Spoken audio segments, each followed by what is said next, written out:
lidi, chci vám moc poděkovat za 400 odběratelů. No, za chvíli budu mít 500, no a to víte, co bude o dálku. No, já si tady projíždím Rocky Raccoon hra.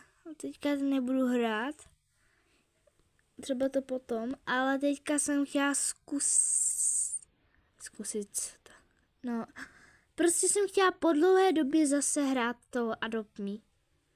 Že tady hledám a tady mám nějaký ty, co se mi chtěli přidat do friendu. Samozřejmě vám to všechno přijmují tady.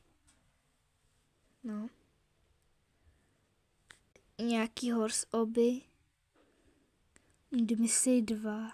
The Mystery jsem ještě nehrála. Můžu to někdy zahrát. Squid Game. Hrdám, no já si to tam budu muset napsat. A v příštím, no já jsem chtěla vyzkoušet asi ten outfit, jak má v Brookhavenu, tu mývalý masku, asi to jde jak i v Adopt Me se podívám, nevím, asi ne, uvidím. Tak vám pak to řeknu. Tady mám tu mýval. A v dalším videu to vidíte. Tak čauko.